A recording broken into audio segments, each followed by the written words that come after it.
कोणाला सवय लावू नका. तुम्ही जर परत परत दिलं तर मग तो तुला गृहीत धरणार, हे लक्षात ठेवायचं. आणि त्या दिस इज अ नॅचरल इन्स्टिंक्ट म्हणायला हरकत नाही, नॅचरल आहे सगळ्यांचा, हा प्रत्येकाचा स्वभाव असतो. कोण ना कोणाबरोबर तर त्याचं वाकडं झालेलं असतं, प्रॉब्लेम असतात, त्याला अक्षरशः म्हणजे त्याच्या जीवावर उठावं इतपत त्याला राग असतो. अशा व्यक्तीसाठी तुमची जी प्रार्थना आहे ती सुद्धा तोंडात येत नाही, मग तो मनस्ताप होतो. मग अशा वेळेला काय आहे का, उपाय आहे का त्याच्यावर? तुम्हाला काही गोष्ट मागायचीच गरज नाही, सहज मिळत जाईल तुमच्याकडे, एवढी त्यात ताकद आहे. पण आपणच ते रोखतो कुठेतरी. बरोबर. आपण सतत चिंता करतो, काळजी करतो, मिळेल की नाही हा एक मोठा प्रश्न आपल्या डोक्यात कायम असतो. आणि हा मिळेल की नाही हाच प्रॉब्लेम आहे. मिळणारच. कर्माचं फळ कधी मिळणार, कुठून मिळणार आणि कसं मिळणार, या तिन्हीवर आपला अधिकार नाही, पण फळ हे मिळणारच. त्यामुळे हे नीट समजून घेणं गरजेचं आहे, कारण आज कोणी उठतो आणि त्याचं उत्तर देतो. नमस्कार, मी आर जे आपला विकास. तुम्ही मला सोशल मीडियावरून ओळखताच. आज आपण एका पॉडकास्टमध्ये विशेष एका व्यक्तिमत्वासोबत इथे भेटतोय. त्यांच्याबद्दल सांगायचं तर त्यांनी प्रॅक्टिकल स्पिरिच्युअलिटी आत्ताच्या आधुनिक जगामध्ये आणि या सगळ्या जनरेशनला सांगायचा वसाच घेतला आहे असं म्हणायला हरकत नाही. त्याचबरोबर त्यांच्याबद्दल अजून ओळख सांगण्यासारखं भरपूर आहे, पण मी थोडक्यात सांगतो. जीवनविद्या मिशनचे निर्माते सद्गुरू श्री वामनराव पै यांचे ते सुपुत्र आहेत. जीवनविद्या मिशनचे ते आजी विश्वस्त आहेत. त्यांचं स्वतःचं शिक्षण BTech IIT पवईमधून झालेलं आहे. मास्टर्स इन ॲडमिनिस्ट्रेटिव्ह मॅनेजमेंट त्यांनी जमनालाल बजाजमधून केलेलं आहे. आणि इतर वेगवेगळ्या कामानिमित्त त्यांनी परदेश दौरेसुद्धा केलेले आहेत. आणि आत्ता जीवनविद्या मिशनचे विविध कोर्सेस ते लोकांपर्यंत वेगवेगळ्या माध्यमातून घेऊन जात आहेत. सोशल मीडियावरती तुम्ही त्यांना नक्कीच पाहिलं असणार आहे. असं हरहुन्नरी व्यक्तिमत्व, त्यांचं आपण स्वागत करूयात. तर त्यांना आम्ही प्रेमाने दादासुद्धा म्हणतो. सो आदरणीय प्रल्हाद वामनराव पै यांचं आजच्या पॉडकास्टमध्ये स्वागत आहे. नमस्कार दादा. दादा, सध्या पॉडकास्टचा जमाना खूप जास्त व्हायरल होतो आहे, लोकांना कंटेंट बघायला आवडत आहेत, पण त्या पॉडकास्टमधून ॲक्च्युअलमध्ये कंटेंट जातात का हा मोठा प्रश्न आहे. कारण कोणीही येतं, बोलतात, असं होतं. पण आज मी काही ट्रेंडिंग टॉपिक्स आणलेले आहेत जे मला प्रश्न पडतात, तर त्याची उत्तरं आम्हाला तुमच्याकडनं अपेक्षित आहेत. पहिलाच प्रश्न काय झालं, मी आता जस्ट काही थोड्या वेळापूर्वी रील स्क्रोल करत होतो सवयीप्रमाणे, आणि त्याच्यामध्ये एक मला दिसलं इनव्हिजिबल वर्ल्ड आणि व्हिजिबल वर्ल्ड. थोडंसं इंटरेस्टिंग वाटलं म्हणून बघितलं, पण माझ्या डोक्यावरून गेलं सगळं ते. मग असा काही प्रकार आहे का, अदृश्य जगत आणि दृश्य जगत? हां, असा प्रकार नक्कीच आहे. कारण काही गोष्टी व्हिजिबल असतात, काही गोष्टी इनव्हिजिबल असतात. तर आपलं जे विचारांचं जग असतं, आपण सतत विचार करत असतो, प्रत्येकजण विचार करत असतो. त्या विचारांच्या व्हायब्रेशन्स, कारण विचार ही शक्ती आहे, म्हणजे त्याला एनर्जी म्हणतो आपण. आणि एनर्जी म्हटली की त्याला व्हायब्रेशन्स, फ्रिक्वेन्सी आलीच. तर हे जे विचारांचे व्हायब्रेशन्स असतात ना, हे विचारांच्या जगामध्ये असतात, ते जात नाहीत कुठे, कळलं ना. त्यामुळे प्रत्येक शक्ती ही कुठे जात नसते, ती असतेच. मग ती कुठे असते, तर ती इनव्हिजिबल जगामध्ये असते. अच्छा. अदृश्य जगामध्ये असते. आणि जे काही आपल्याला दिसतंय आज, जे काही आपल्या डोळ्यासमोर दिसतंय, त्याला व्हिजिबल वर्ल्ड म्हणतो आपण, बरोबर ना. पण या दोघांचा संबंध आहे. म्हणजे आपण जे व्हिजिबल म्हणतो हे वर्ल्ड इनव्हिजिबलमधनं आलेलं असतं. साधी गोष्ट सांगतो की आपण पहिला विचार करतो आणि मग तो आकार घेत असतो. आपण ठरलं की आज आपण पिकनिकला जायचं, हा विचार मनात आला की आपण पिकनिकला जातो. बरोबर. असं नाही होत ना की पिकनिकला गेल्यानंतर विचार करतो की पिकनिकला, असं होत नाही ना. किंवा आपण आर्किटेक्चरकडे आपण सांगतो की मला बंगला असा पाहिजे, मग आर्किटेक्चर त्यामुळे प्लॅन करतो. म्हणजे पहिला विचार आपल्या मनामध्ये असतो की आपल्याला बंगला पाहिजे, कसा पाहिजे. प्रत्येकाच्या डोळ्यापुढे एक बंगला असतो, बरोबर. आणि मग तो ॲक्च्युअली प्रत्यक्षामध्ये येतो. मग जे प्रत्यक्षामध्ये येते ते दृश्य जगत त्याला म्हणतो, व्हिजिबल वर्ल्ड, बरोबर. आणि विचार जे आपल्या मनात येतात सगळ्यांच्या, ते सगळ्यांच्या विचारांचे व्हायब्रेशन्स किंवा त्या वेव्ज या विचार जगतामध्ये पसरलेले असतात. मग दादा, या इनव्हिजिबल वर्ल्डचा, अदृश्य जगताचा दृश्य जगतावरती काही परिणाम होतो? हां, मी मगाशी तुला एक्झाम्पल करून सांगितलं की पहिल्यांदा आर्किटेक्चरच्या डोक्यात असतं काय करायचं, किंवा आपल्या डोक्यात असतं की आपल्याला बंगला कसा पाहिजे, आणि मग तो प्रत्यक्षामध्ये येतो. म्हणून प्रत्येक आकार जो व्हिजिबल वर्ल्डमध्ये आपण बघतो त्याच्यामागे कुठेतरी एक विचार असतो. म्हणून विचारच आकार घेत असतात असं म्हणतात. समजलं ना? मग मला आपलाच एक अमृत तुषार मी मगाशी आपल्या साईटवरती वाचला की जसा विचार तसा जीवनाला आकार. मग आता जसं तुम्ही हे कनेक्शन सांगितलं की इनव्हिजिबल वर्ल्डमधनं येणारा विचार पुढे साकार होतो. पण मग नॉर्मली आम्ही एकतर अविचार करतो नाहीतर अतिविचार करतो. म्हणजे एकतर चुकीचे विचार नाही तर ओव्हर थिंकिंग. आणि आत्ताच्या एका सर्वेनुसार असं सांगितलं की 10 पैकी 9 लोक ओव्हर थिंकिंगचे शिकार आहेत. मग ह्याचा काही असं संभाव्य धोका आहे का की याच्या सगळ्या गोष्टींमुळे? सगळ्या गोष्टी चांगल्या पण असतात आणि वाईट पण असतात ना. विचार ही चांगली पण गोष्ट आहे आणि अविचार केला तरी वाईट गोष्ट होऊ शकते.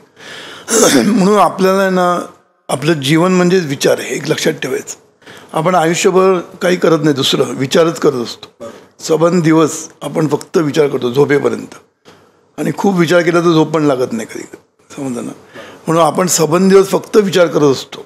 म्हणून विचारांशिवाय आपलं जग नाहीच आहे, लक्षात ठेवायचं. मग हा प्रत्येक विचार आकाराला येतो का? तर नाही होत. जो विचार आपण परत परत करतो त्याला हॅबिच्युअल थिंकिंग म्हणतो आपण. पुन्हा पुन्हा करतो, मनापासून करतो. समजलं ना? त्याच्यामागे भावना असतात, कल्पना असते.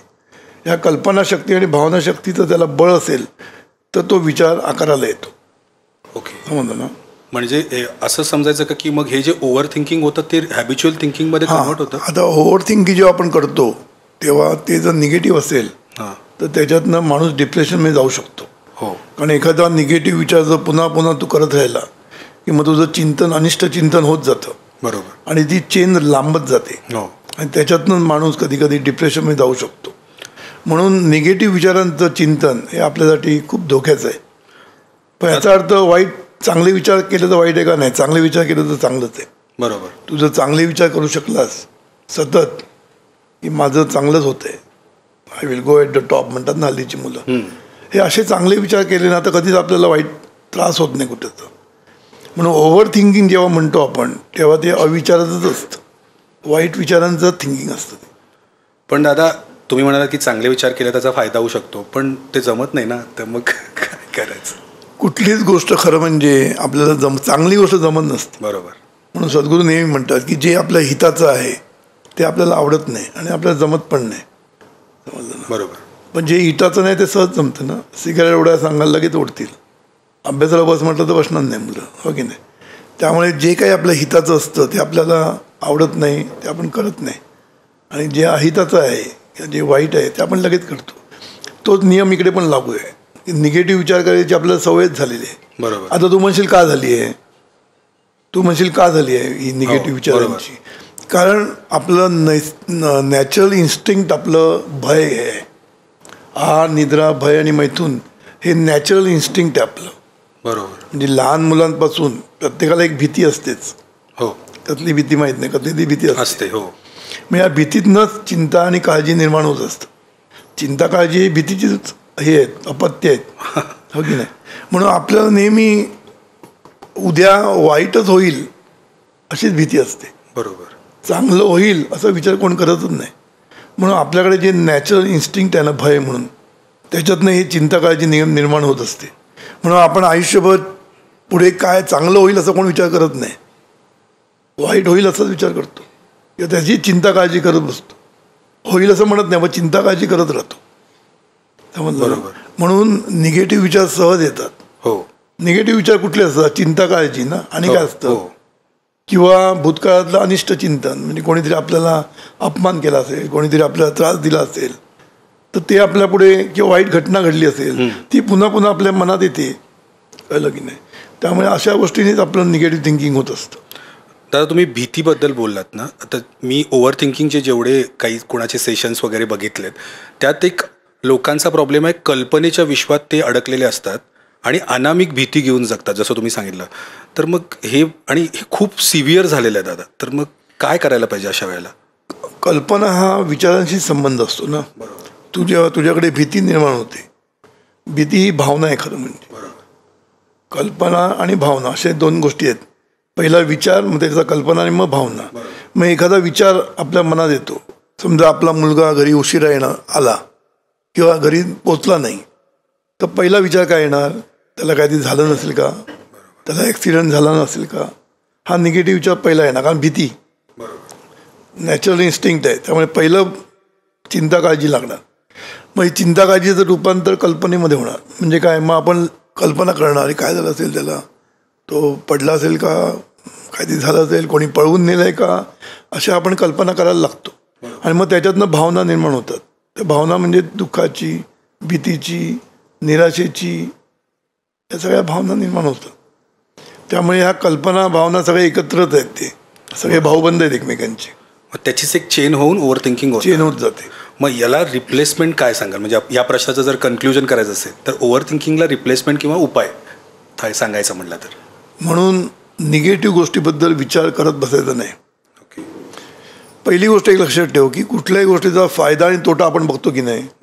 की बाबा हे केलं तर आपल्याला काय होईल, एरवी तू असाच विचार करतो की नाही. बिझनेसमध्ये सगळीकडे हे केलं तर मला काय फायदा होईल, कॉस्ट बेनिफिट ॲनालिसिस म्हणतो आपण त्याला. कुठल्याही गोष्टीचं कॉस्ट बेनिफिट करतो आपण. मग विचारांचं पण केलं पाहिजे ना आपण, की का हा निगेटिव्ह विचार करून आपल्याला काय फायदा आहे. आता चांगला मी पेपर लिहिलेला आहे आणि तू सतत विचार केला की मग नापास होईन की काय, चुकीचं कॉम्प्युटरमध्ये चुकीचं फिडिंग होईल का, किंवा त्या माणसाचं काहीतरी आज बायकोबरोबर भांडण झालं असेल का, कशालाही विचार करायचे. तू पेपर चांगला लिहिला आहे ना, चांगले मार्क मिळणं हा विचार कर ना. म्हणजे उगीच म्हणजे आपल्याला नको त्या गोष्टीचा विचार का करायचा आपण आणि आपल्याला त्रास करून घ्यायचा. कारण तू जेव्हा निगेटिव्ह विचार करतो तेव्हा तुला त्रास होत असतो, तुला सतत चिंता काळजी लागते. चिंता काळजीचा परिणाम तुमच्या बॉडीवर पण होतो ना, हो की नाही. हार्मोन्सच्या गोष्टी ज्या करतो आपण, निगेटिव्ह हार्मोन्स बाहेर पडतात, हो की नाही. ते वाईट असतं ना आपल्या शरीराला पण. त्यामुळे ज्या गोष्टीचा आपल्याला माहीत नाही पुढे काय होणार, नक्की माहीत नाही ना, मग कशाला वाईट त्याचा विचार करायचा, चांगलाच विचार कर ना. जर उद्या वाईट घडलं तर फेस करू त्याला आपण. आजच आत्तापासून कशाला त्याच्या मागे लागायचं, समजलं की नाही. आता एखादा जॉबसाठी तू इंटरव्ह्यूला गेला, आता तो नाहीच मिळणार असा विचार करण्यापेक्षा मिळणार असा विचार करणं, मिळणार मला, आणि जास्तीत जास्त काय होईल, नाही मिळणार ना, तेव्हा बघू ना तेव्हा. पण आतापासून आपण कशाला त्रास जीवाला करून घ्यायचा. तर आपल्याला आहे ना ही ॲडव्हान्समध्ये आपण हे करतो, उगीच चिंता काळजी करून तो वेळ आपला फुकट जातो ना आयुष्यातला. आयुष्यातला प्रत्येक वेळ ही महत्त्वाची वेळ आहे ना, मग तेवढी वेळ फुकट घालवतो आपण. नंतर चांगलं होतं काहीतरी आणि मग म्हणतो अरे उगीच घाबरलो, उगीच चिंतन केलं, उगीच आपण रात्र जागवल्या, कशाला पाहिजे ते करायला. जेव्हा होईल तेव्हा बघू ना आपण. पहिल्यांदा होप फॉर द बेस्ट, आणि जेव्हा होईल ना तर चांगलं झालं प्रश्नच नाही, वाईट झालं तर त्याला कसं फेस करायचं मी पुढे सांगेन तुला. अरे वा. दादा, आत्ता तुमच्या बोलण्यातनं मला एक टॉपिक आठवला की कर्म या टॉपिकवरती ना लोक खूप आता इंटरेस्टेड आहेत. म्हणजे त्याच्याबद्दल एक्झॅक्टली माहिती नाही आहे काय चाललेलं असतं, पण कर्मा असं म्हणतात त्याला इंग्लिशमध्ये, आणि karma hits you very bad, hits you back, असं काय काय त्याचं चाललेलं असतं. तर कर्म या विषयावरती तुमचं मत काय, किंवा कर्म आणि कर्मफळाबद्दल काय मत आहे? आपल्या भारतामध्ये जे काय आहे ना त्याच्याबद्दल लोकांना इंटरेस्ट नसतो, पण त्या कर्माचं कर्मा झालं की लोकांना आवडतं. हा प्रॉब्लेम आहे आपल्या इकडे. असो, काहीतरी निमित्ताने कर्माकडे लक्ष गेलं ते खूप वाईट नाही. तर कर्म आणि कर्मफळ हा खरा म्हणजे संपूर्ण तत्त्वज्ञानाचा मूळ आहे, गाभा आहे तो. कर्म आणि कर्मफळ संपूर्ण जे आपलं ऋषीमुनीचं तत्त्वज्ञान म्हणा, किंवा भगवद्गीता म्हणा, किंवा आपलं भारतीय तत्त्वज्ञान म्हणा, याचा मूळ गाभा म्हणजे कर्म आणि कर्मफळ आहे. याच्या जीवावरच सगळं आपले तत्त्वज्ञान उभं राहिलेलं आहे, हे लक्षात ठेवायचं. त्यामुळे हे नीट समजून घेणं गरजेचं आहे. कारण आज कोणी उठतो आणि त्याचं उत्तर देतो, समजलं. कर्मण्येवाधिकारस्ते मा फलेषु कदाचन झालं. याच्यावर फळाची अपेक्षा करू नका, कर्म करत राहा. सद्गुरू म्हणतात कर्म करत राहायचं आणि फळाची अपेक्षा करायची नाही, असं होणंच शक्य नाही. मग ते फक्त बैल करू शकतो ना. बैल बिचारा आपलं त्याच्या अंगावर जे काय टाकेल ते घेऊन जात होतो, हो की नाही. तर सद्गुरूंनी पहिला सिद्धांत सांगितला की कर्म केलं की त्याचं फळ मिळणार. अच्छा. आणि ते कर्माचं फळ त्या कर्मातच असतं. जसं आंब्याची कोय तुम्ही जेव्हा जमिनीत पेरता तेव्हा त्याला आंबाच येणार, त्याला दुसरं काय येणार नाही. म्हणजे ते जे आपण कर्म करतो बिया रुजवण्याचं, ती कुठली बी आहे त्याच्यावर तुझं फळ आहे की नाही. म्हणून तू कर्म काय करतो त्याचं फळ नक्की ठरलेलं असतं. समजलं ना. हां, आता फळाची अपेक्षा करू नये असं म्हणतात.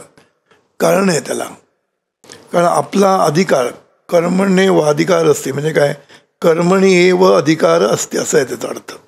म्हणजे कर्मावरच आपला अधिकार आहे. अधिकार आहे म्हणजे चॉईस इज अवर्स. यायचं की नाही प्रवचनाला, नाही यायचं तुमचा अधिकार, बरोबर की नाही.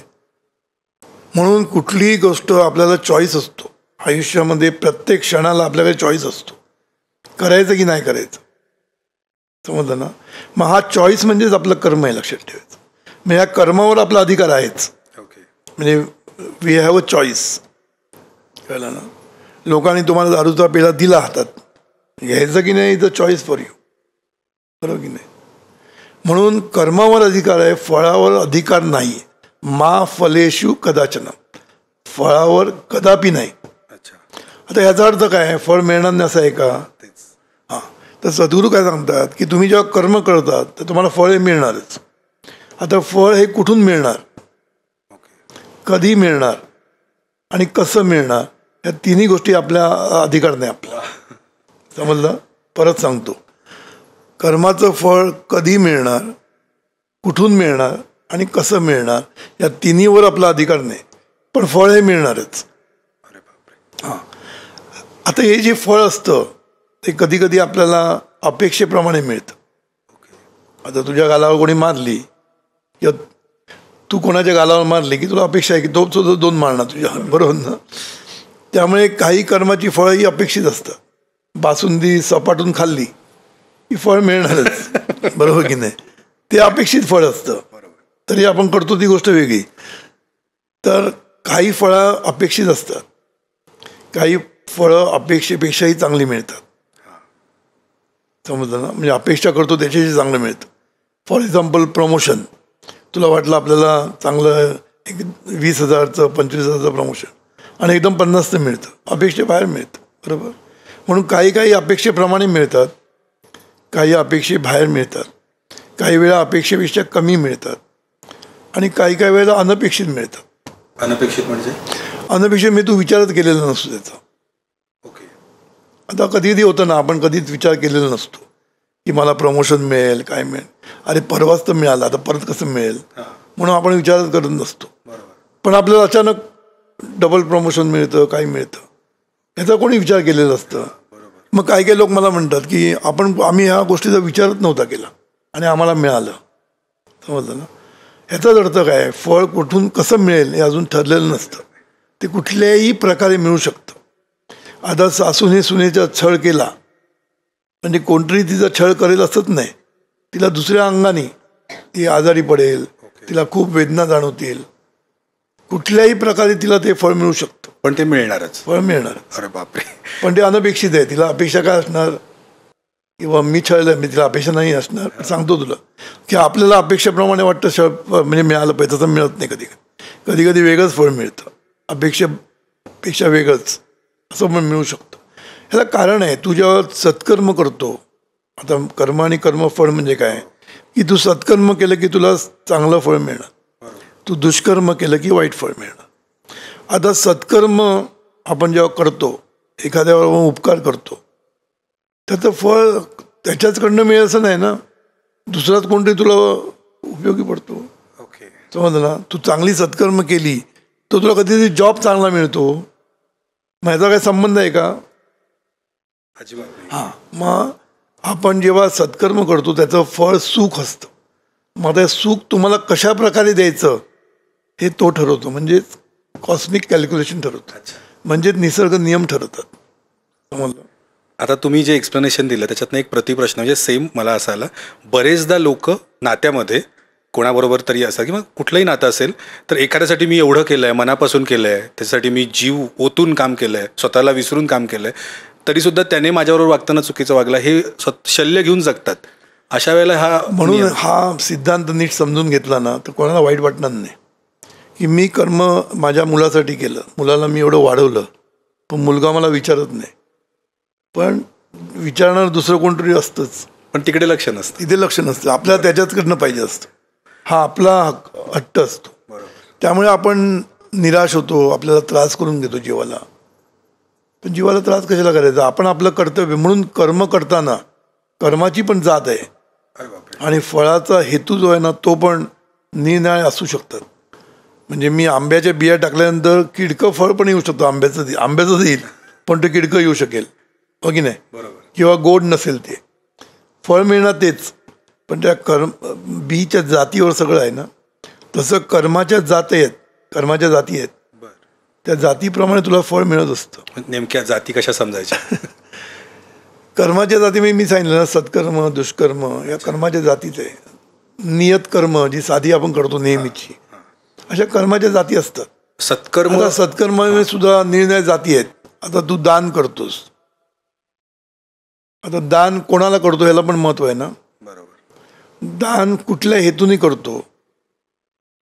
तू जर हेतू मनात ठेवून जर दान केलं तर त्याची जात कमी होते, कर्माची ग्रेड कमी होते. मी नेहमी सांगत असतो की मला कोणी डोनेशन दिलं, मला म्हणजे आमच्या संस्थेला डोनेशन दिल्यानंतर काही जण माझ्याकडे आणून देतात, काही जण स्टेजवर आणून देतात, हे सगळ्यांना कळावं जगाला की मी दिलं म्हणून, बरोबर. काही जण मला आणून देतात, काही लोक सांगत पण नाही कोणालाच, म्हणजे त्यांनी दिलं हे कोणाला कळत पण नाही. आता सगळ्यांनी दान केलं, सगळ्यांनी 1 लाख रुपये दिले, पण ह्याच्यामध्ये जो कोणालाही न सांगता देतो, ह्या कानाला कळत नाही, ते दान सगळ्यात उच्च प्रतीचं. म्हणजे बाकीची दान वाईट असं मी म्हणत नाही. प्रत्येकाला असं वाटतं ना की बाबा दादांना कळू दे मी एवढे पैसे दिले या मिशनला, आनंद होतो तो, वाईट म्हणत नाही मी त्याच्यात. पण त्याच्यामध्ये मी तुम्हाला ग्रेड सांगितली. आता आमच्याकडे काही दानशूर लोक असे आहेत की ते देतात गपचूप, पण आम्हाला कधीच कळत नाही. एक दिवस मला फाइंड आउट झालं की हा प्रत्येक महिन्याला देतो, आणि तेव्हा मला माहीत पण नव्हतं. मग एकदा मी शोधून काढला हा माणूस कोण आहे, त्याला मी बोलवलं आणि त्याला मी कृतज्ञता व्यक्त केली. मग असा माणूस जो असतो त्याचं जे दान असतं ते एकदम हायएस्ट ग्रेडचं कळलं. मग त्याला जे फळ मिळणार ते त्याचं हायएस्टच फळ मिळणार. मग बाकीच्याला मिळणार नाही असं नाही, मिळणारच, कारण ते पण दान केलेलं आहे, त्याने दिलेलंच आहे. मला माहीत नव्हतं की कर्म हा टॉपिक इतका सोप्या पद्धतीनं समजू शकतो आपण, कारण सगळं क्लिष्ट ऐकायची सवय झाली आहे सध्या. नाही, खरं आपण एरवीसुद्धा बघतो, आपण कोणाला आपण पैसे देतो, काही स्वेच्छेने देतात, घे बाबा, काही कंटाळून देतात, काय किटकिट आहे, घे बाबा.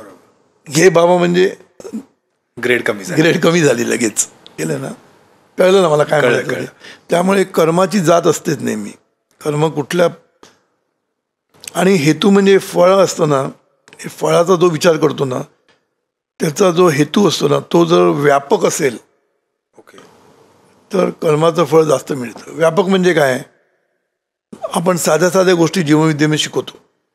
अभ्यास कशासाठी करतो, डॉक्टर कशासाठी होणार, तर चांगले पैसे मिळतात डॉक्टरना. डॉक्टर कसं गाड्या बिड्यामध्ये फिरणार मोठमोठ्या, मग मी ते गाडी मिळवण्यासाठी पैसे मिळवण्यासाठी मी डॉक्टर होणार, हा एक हेतू झाला, बरोबर. हा एकदम लो लेवलचा. पण माझ्या डॉक्टरी ज्ञानाने मी समाजाचं आरोग्य चांगलं करीन, अडलेल्या नडलेल्यानं मी मदत करू शकेन, माझ्या ज्ञानाचा उपयोग मी करू शकेन. अशा हेतूने जे डॉक्टर होतात ते खूप मोठे होतात नंतर. कळलं. सगळे डॉक्टर मोठे होऊ शकतात असं नाही की नाही, पण त्याचं नाव होतं, त्याला लोक हे करतात, कारण का त्यांनी हेतू आहे ना खूप व्यापक ठेवलेला असतो. म्हणून नेहमी आपला हेतू व्यापक असला पाहिजे.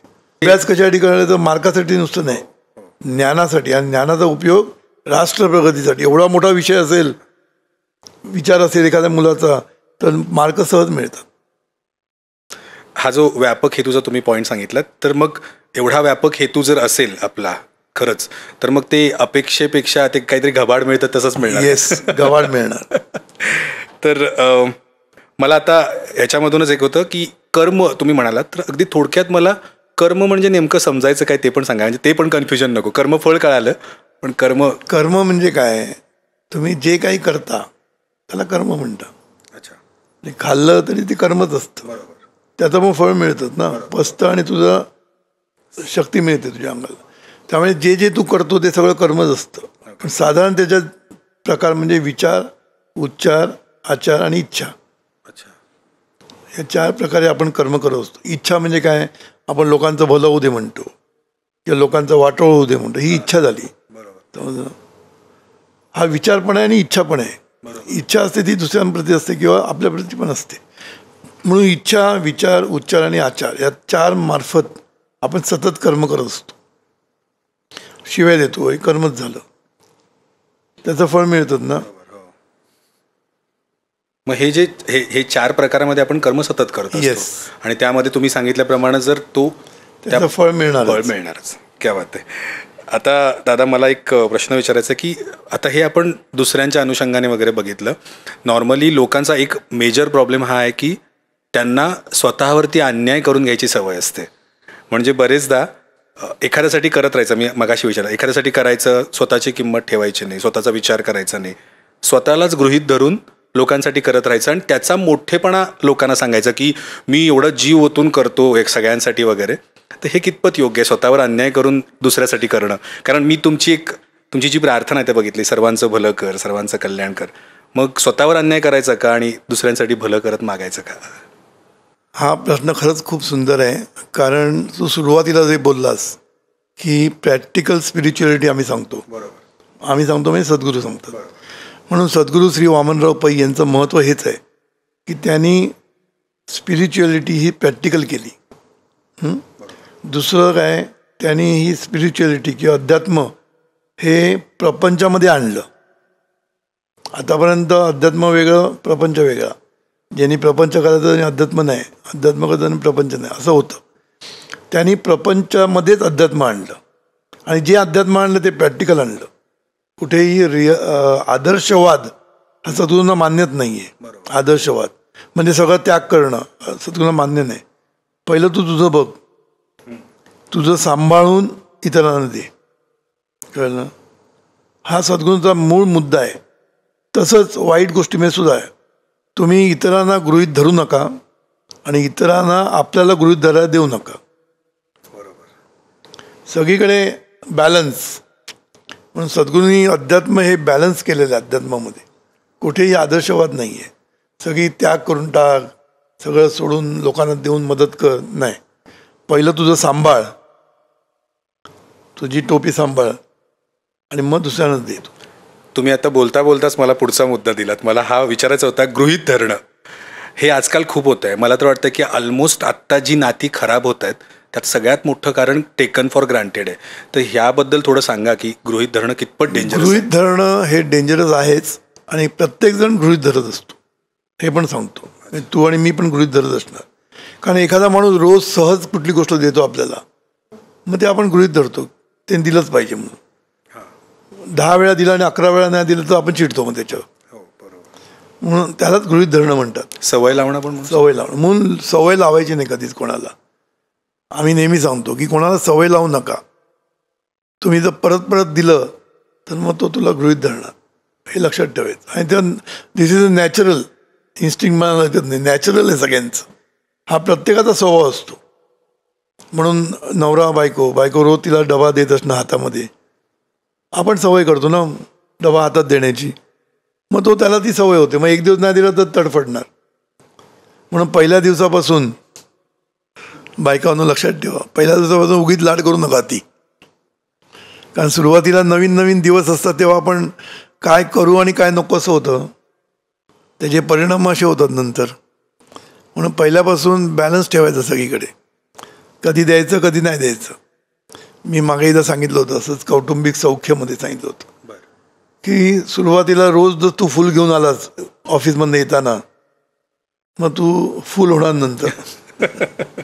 कारण मग ती सवय लागणार. मग एक दिवस नाही आणलं तर बघितलं प्रेम कमी झालेलं दिसते, असं लगेच त्याचं निष्कर्ष काढणार.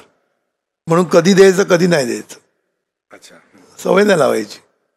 आज गजरा आणला मग बायकोला बरं वाटतं, अरे आज बरेच दिवसांनी गजरा आणला, वा खुश होते बाईक. सरप्राईज होतं, सरप्राईज होतं. पण रोज दिलं तर मग सरप्राईज नाही होत. मग एक दिवस नाही आणला तर प्रॉब्लेम, काहीतरी गडबड आहे आज. आणि सारखं आणलं कोणाला ते नेऊन दिला असणार तो माझा गजरा. सारखं सारखं आणलं तरी पण डाऊट येतो दादा. येस, सारखं सारखं आणलं तरी डाऊट येतो. तुला अनुभव आहे वाटतं. आता तुम्ही हे गृहीत धरण्याबद्दल सांगितलं, मग याच्यावर उपाय काय? गृहीत धरतोय आता, कळले आम्हाला, ते ॲक्सेप्टन्स होत नाही पहिली गोष्ट, आणि त्याच्यावरती उपाय काय? गृहीत याच्यावर उपाय म्हणजे कृतज्ञता. ओके. कोणी आपल्यासाठी थोडं जरी केलं तरी आपल्याला नुसतं थँक्यू म्हणायचं नाही, मनापासून थँक्यू म्हणायचं. मनापासून आपल्याला वाटलं पाहिजे की ते आपल्यासाठी काहीतरी करतोय. आणि हा जर ही जाणीव जर आपल्यामध्ये सतत असेल, सतत, तर काय होईल, तुम्ही गृहीत धरणार नाही. प्रत्येक दिवशी तुम्हाला बरं वाटेल की बायकोने मला डबा दिला हातामध्ये. जाणीव असेल की ती माझ्या हातात आणून देते, मला प्रत्येक वेळा सकाळी न विसरता देते. कौतुक वाटलं पाहिजे, कृतज्ञता वाटली पाहिजे, आणि ती कायम वाटली पाहिजे. असं नाही की एकच दिवस म्हटलं थँक्यू मग नंतर विसरलं. म्हणून सद्गुरूंचा एक म्हणजे जीवनविद्येचा एक सिद्धांत आहे, कृतज्ञतेने भरलेलं आणि भारलेलं मन.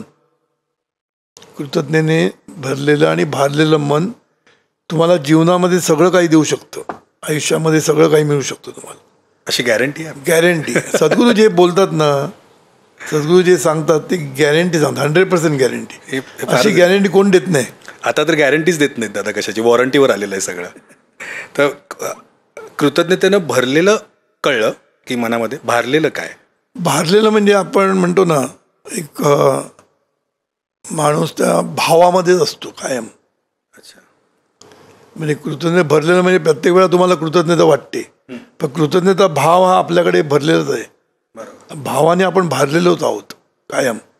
ती एक स्थिती आहे, झपाटलेलं म्हणू शकतो, ही स्थिती आहे ती एक. सतत कृतज्ञ वाटलं, बोललंच पाहिजे असं नाही प्रत्येक वेळेला.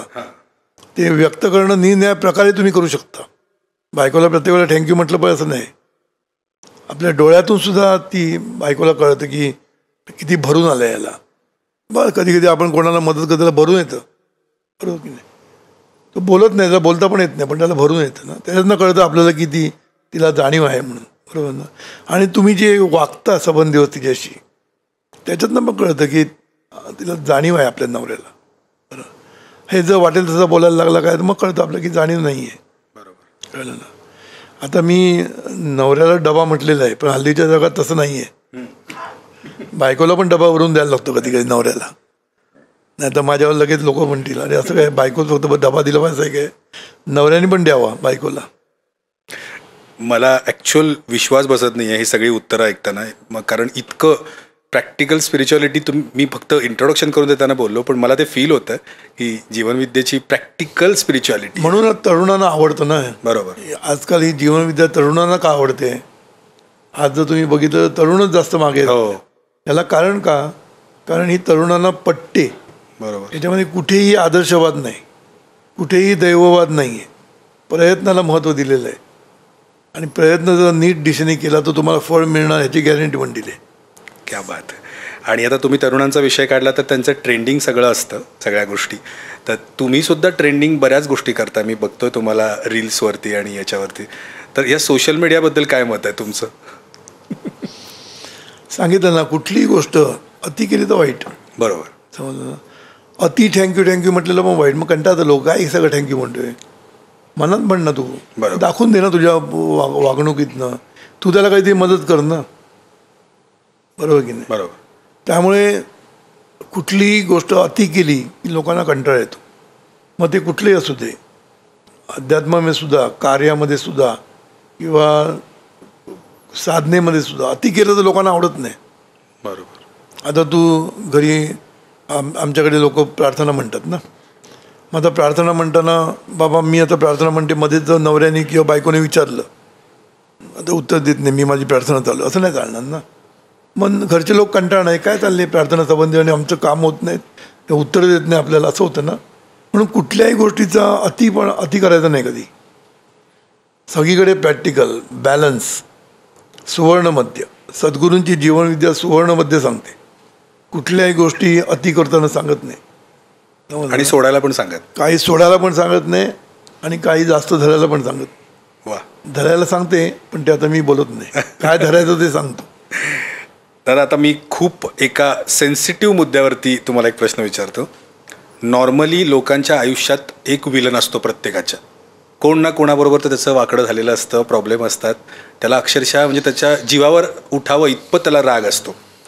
अशा व्यक्तीसाठी, तो घरातला असू शकतो, खूपदा फॅमिली मेंबर असू शकतो, नातेवाईक असू शकतो, अशा व्यक्तीसाठी तुमची जी प्रार्थना आहे ती सुद्धा तोंडात येत नाही, मग तो मनस्ताप होतो. मग अशा वेळेला काय आहे का, उपाय आहे का त्याच्यावरती, काय जळफळाट थांबवण्याचा? जिथे अपाय आहे तिथे उपाय आहेच. बरोबर.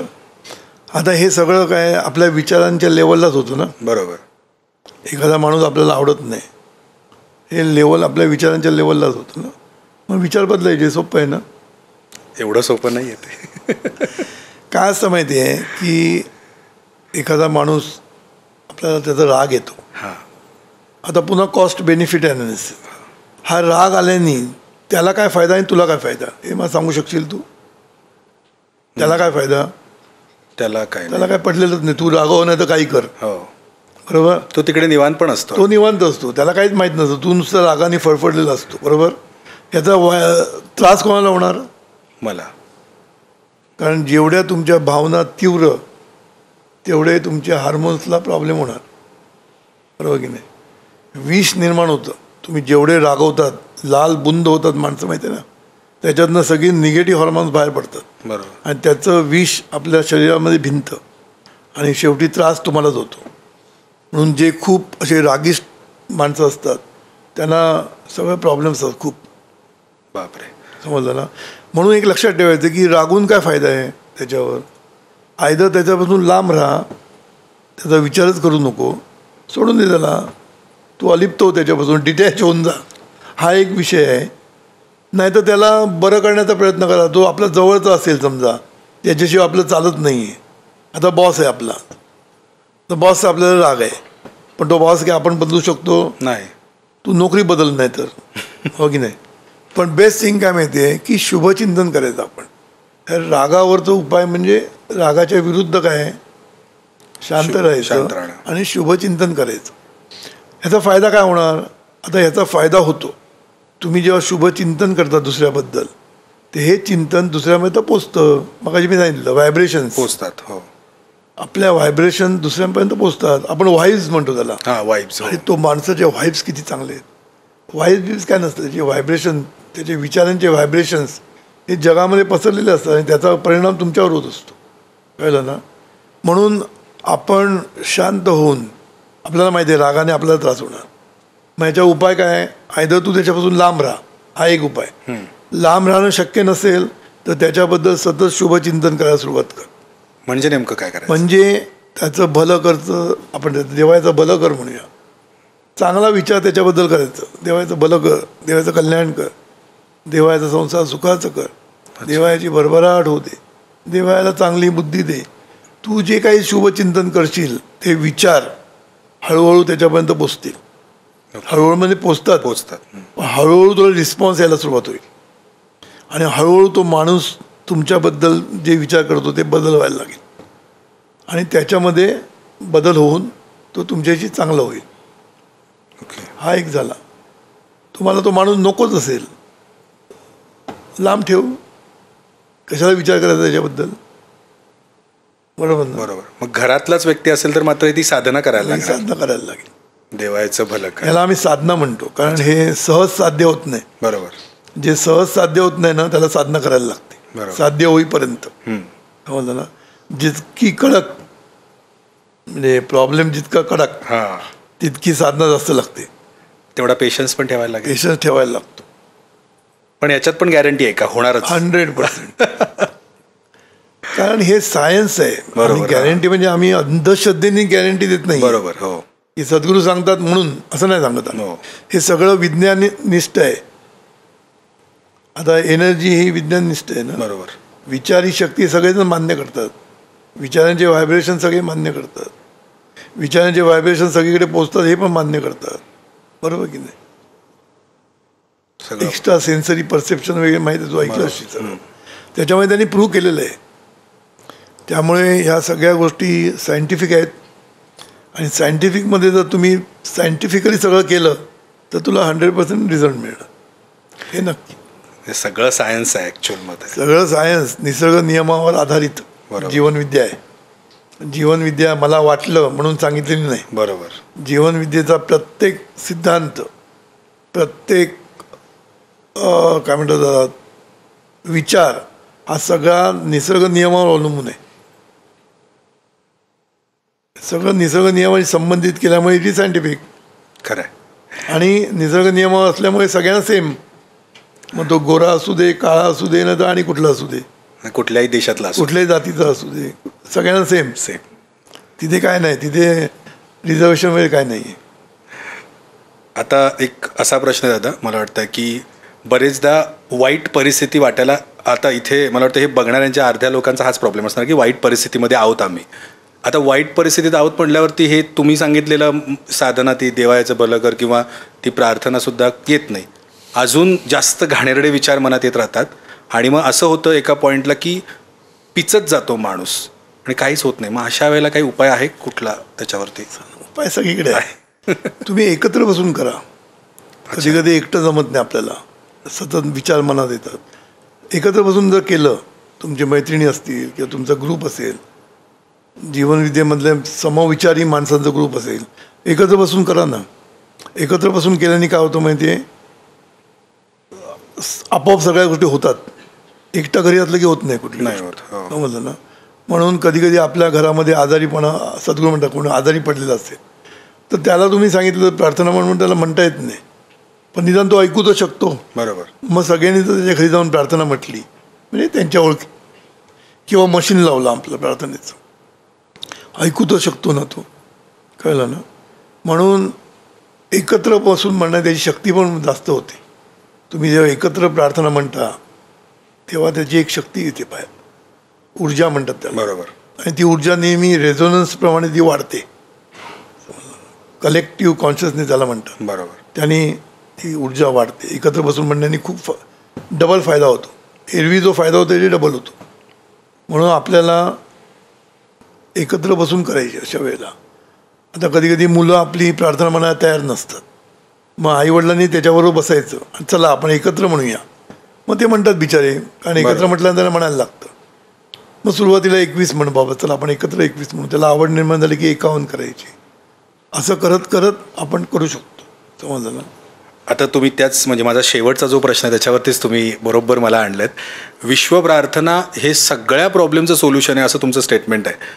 हे म्हणजे याच्यावरती विश्वास करा. आता जसं मी म्हटलं की ज्या जनरेशनना हा व्हिडिओ बघायला मिळणार आहे त्यांचं असं आहे की कसं शक्य आहे, तर मग आम्हाला त्या विश्वप्रार्थनेबद्दल ऐकूनच या पॉडकास्टचा सुरुवात म्हणजे सांगता करायची आहे आम्हाला. विश्वप्रार्थना हे कर्म पण आहे.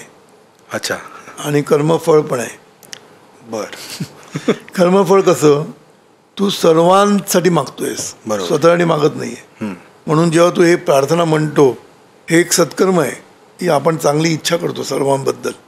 म्हणजे चांगलं सत्कर्म झालं आणि त्याचं फळ आहे ना, ते आपण स्वतःसाठी मागत नाही, सर्वांना मिळू दे म्हणतो. व्यापक झालं. व्यापक झालं म्हणजे इथे कर्मयोग साधला आपण. कळलं ना. आणि कर्मयोगी झाल्यानंतर काय पाहिजे, तुला सगळं मिळू शकतं आयुष्यामध्ये. मग इथे आपण कर्मयोग साधतो. समजलं ना.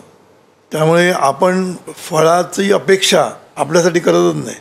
बरोबर. हो. जगा समष्टीसाठी म्हणतो आपण. समष्टी म्हणजे जगासाठी, सर्वांना मिळते. बरोबर ना. म्हणजे किती व्यापक हेतू आहे. बरोबर. मग असा व्यापक हेतू, इतका मोठा व्यापक हेतू असू शकत नाही. मग असू शकत नाही, मग एवढं चांगलं फळ दुसरं असूच शकत नाही. खरं आहे. बरोबर की नाही. साधी आहे.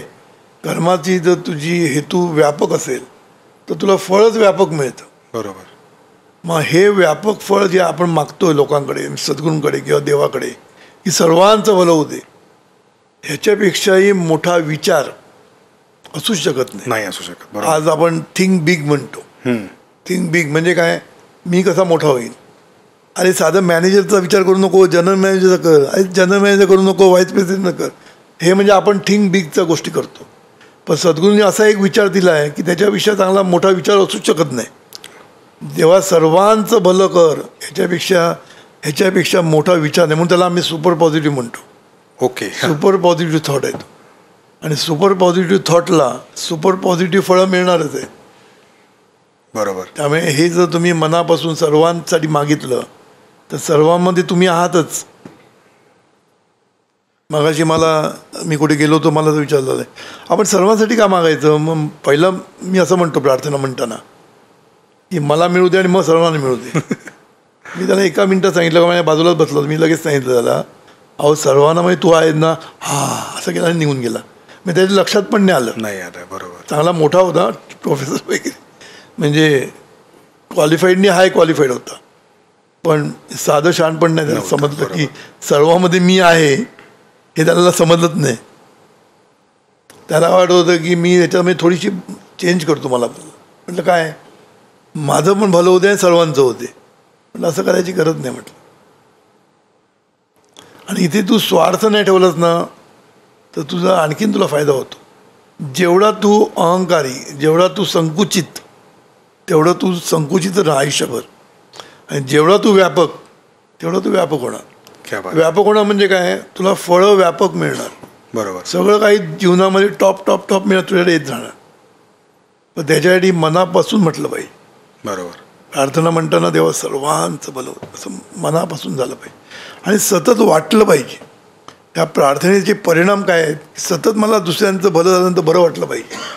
मी नेहमी सांगतो की आपलं मन व्यापक झालं की नाही कसं कळायचं.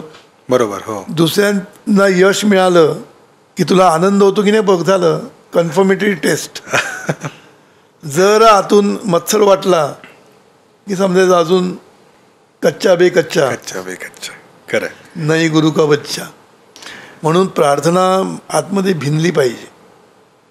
जसं दारू भिनली की मान भिनते ना, विष भिनतं, तसं प्रार्थना भिनली पाहिजे. अशी भिनली पाहिजे ना की सतत लोकांबद्दल प्रेम, लोकांबद्दल आनंद, लोकांबद्दल चांगल्या गोष्टी अशा सतत वाटणं, ते झालं की आपल्याला बरं वाटणं, हे सगळं जेवढं तुमच्याकडे होत जाईल तेवढे हार्मोन्स सगळे चांगले येतील, तेवढं आरोग्य चांगलं राहील. सगळ्याचा परिणाम याचा सगळ्याचा होतो परिणाम. आरोग्यावर परिणाम होतो पहिल्यांदा. Healthy mind is healthy body, लक्षात ठेवायचं. मग हेल्दी माइंड म्हणजे काय, ज्याचा व्यापक विचार तो हेल्दी माइंड त्याचं. बरोबर. माइंड हेल्दी कधी असतं, ज्याचा विचार मोठा, ते हेल्दी माइंड. म्हणून जो ग्रेटफुल आहे, जो विश्वप्रार्थना म्हणतो, जो सतत ग्रेटफुल असतो, त्याचं एकदम टॉप लेवलचं, त्याचं हेल्थ पण चांगली जाते. खरं आहे. म्हणून हे जेवढं तू जास्त करशील तेवढं तुला सगळं मिळत जाईल. जेवढं कमी करशील तेवढं तेवढीच फळं मिळतील. म्हणून गॅरंटी आहेच प्रत्येक गोष्ट मिळण्याची. म्हणजे कुठलाही रोग बरा होण्याची गॅरंटी खरं विश्वप्रार्थनेमध्ये. अरे बापरे. कुठलाही. पण तेवढ्या लेवलला आपण जाऊ शकत नाही, कारण आपण एका अंगाने डॉक्टर सांगतो ते ऐकतो, दुसरे लोक सांगतात ते आपण ऐकतो आणि आपल्यावर परिणाम होत असतो. मगाशी मला एक कोणतरी भेटायला आली, ती काय बोलली, माझ्या मुलाबद्दल माझ्या डॉक्टरने सांगितलं की प्रत्येक 3 महिन्यांनी त्याला पुन्हा अटॅक येणार. आता ही प्रार्थना म्हणते आणि एकीकडे डॉक्टरांचं मत ऐकते. मी म्हटलं डॉक्टरांचं मत ऐकू दे. डॉक्टरांचं मत हे नॉर्मल मत आहे, म्हणजे 3 महिन्यांनी येणार असं त्याला वाटतंय. पण मध्ये इंटरॅक्शन जी घालायची असते आपली, ही जर तू प्रार्थना घातली तर 3 महिन्याचे 6 महिने होतील पहिल्यांदा. बरोबर. हळूहळू 12 महिने होतील आणि कधी निघून जाईल समजणार पण नाही. क्या बात आहे. कळलं ना. पण हे तुला इंटरॅक्शन घातली पाहिजे. तुझ्या डोक्यात ते कायम तेच बसलं, डॉक्टरने सांगितलेलं. तुला असं म्हणतात मग डॉक्टर काय, आपले डॉक्टर मोठे डॉक्टर आहेत ना, मोठ्या डॉक्टरांनी जे औषध दिले ते पहिलं घे ना. मग काय होतं ते बघ. एवढा जर विश्वास असेल तर कुठलाही विषय होऊ शकतो. मला आता मी स्वतःच विचारात पडलो आहे आणि मला असं वाटलं की मी जेवढे प्रश्न तुमच्यासाठी काढून आणले होते त्या सगळ्या प्रश्नाची सांगता ही विश्वप्रार्थनेवरतीच होते. आणि मला स्वतःलाच खरं असं फील होतं की खरंच सर्वात सोपं आहे ना. तू आता मला विचारलं कर्म कुठली, कर्माचं फळ कुठे, हे सगळे मला प्रश्न विचारले. हो. याच्यात सगळ्यात सोपं म्हणजे कर्म म्हणजे प्रार्थना म्हणणं. हे सर्वात सोपं कर्म आहे.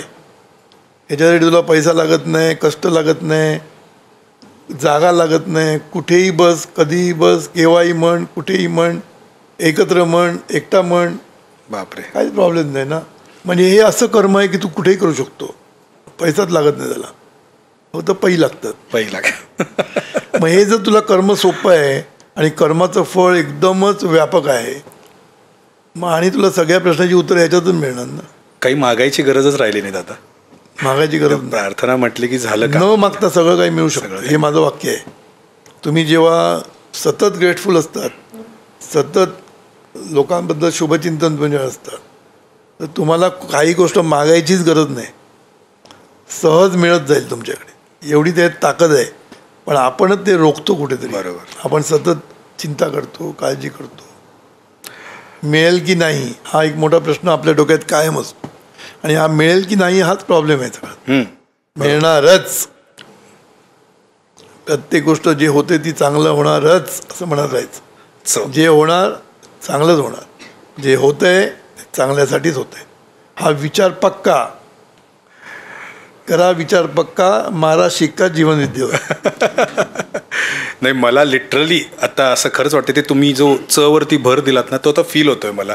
पण मी आता मोटिवेटेड राहतोय दादा. याच्यानंतर तुमच्याशी कनेक्ट कसं राहू आम्ही? कारण आता हे व्हिडिओ बघितला गेला निघून, मग आम्ही कसं तुमच्याशी कनेक्ट राहायचं परत? बाकीच्या बाबतीत तुला प्रश्न पडतो काय, कसं कनेक्ट करायचं? एखादं पिक्चर बघायचं, लगेच बुक माय शो काढतो की नाही आणि बघतो ना काय करायचं. बरोबर.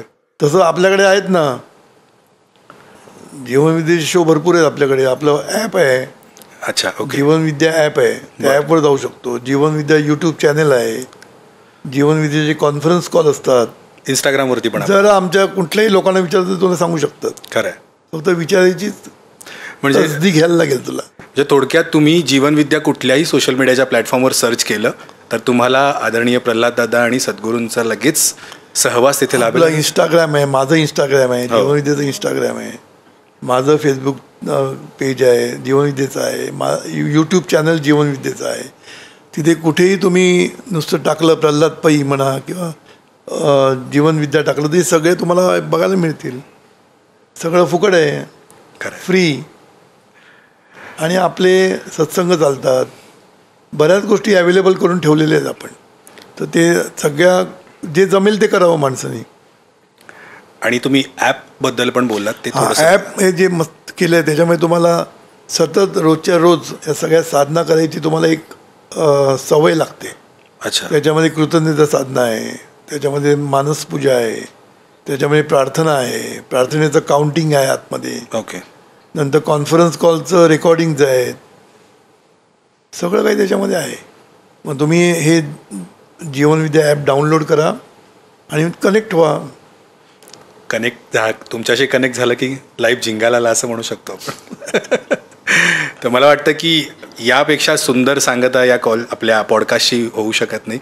प्रत्येक प्रश्नाची समर्पक उत्तरं आणि प्रत्येक प्रश्नाचं शेवट जे आहे ते विश्वप्रार्थनेवरून झालं.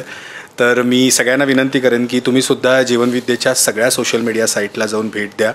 ॲप डाउनलोड करा, जीवनविद्या या नावाने जे ॲप आहे ते. त्याच्यावरती तुम्हाला रोजच्या रुटीन साधनांशी कनेक्ट होण्याचं आणि वेगवेगळ्या माध्यमातून जीवनविद्येशी कनेक्ट राहण्याचं, दादांशी कनेक्ट राहण्याचं एक मोठं साधन मिळून जाईल. आणि मला वाटतं दादा यापेक्षा सुंदर सांगता काय होऊ शकत नाही. तर आपण विश्वप्रार्थनेनंच या आपल्या आजच्या पॉडकास्टची सांगता करूयात. आणि धन्यवाद, मला तुमच्याबरोबर बोलण्याची संधी मिळाली. तुला धन्यवाद. तुला हे तुझ्यासारखा यंग माणसाला हे असे प्रश्न निर्माण होतात आणि ते तू माहिती करायचा प्रयत्न करतो, याबद्दल तुला पण धन्यवाद. थँक्यू दादा, थँक्यू सो मच. तर मला वाटतं मी तुम्हाला विनंती करेन की एकदा तुम्ही विश्वप्रार्थना म्हणावी आणि आजच्या पॉडकास्टची सांगता करावी. हे ईश्वरा, सर्वांना चांगली बुद्धी दे, आरोग्य दे, सर्वांना सुखात आनंदात ऐश्वर्यात ठेव, सर्वांचं भलं कर, कल्याण कर, रक्षण कर, आणि तुझे गोड नाम मुखात अखंड राहू दे. सद्गुरुनाथ महाराज की जय.